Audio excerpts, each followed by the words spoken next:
Gdje si, kaj ima, evo zadnji video mi se bio blokovao, pa evo novi video sa 120% hashtagom. Ajmo da stvorimo, imamo danas novog gosta, sa novim gostom prikazat ćemo malo širnije stvari u Njemačkoj. Čekiraj ovo sranje, šire ovo sranje, Nick Mode Project, pro.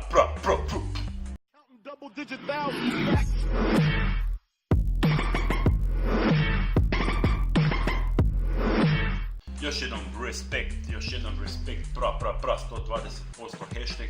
Pozdravite Đonđena Minđi, moj novi gost. Gdje ste životinje?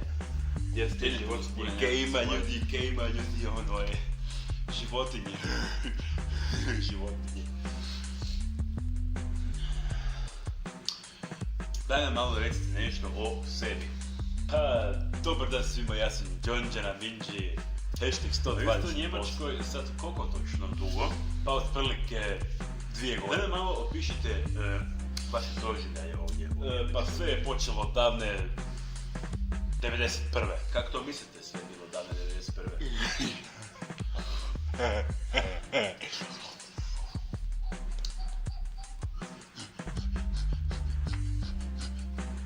91? Gospodine, nešto nije u redu?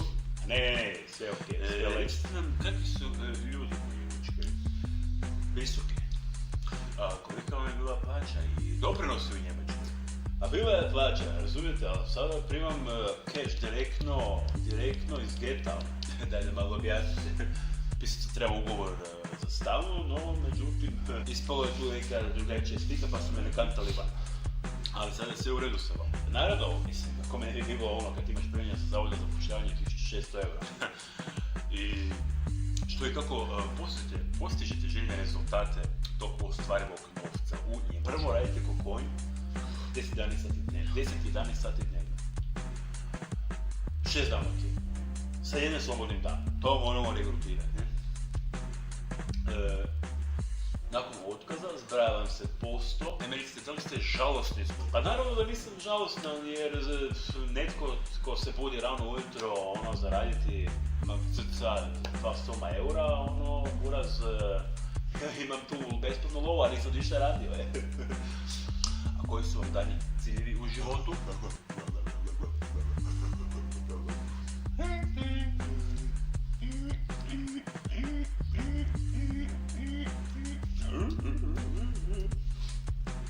Koliko dugo želite sada ostati u Njemačkoj? Pa moja prvenstveno, koliko želim ostati u Njemačkoj je točno onoliko dok ima besplatne love.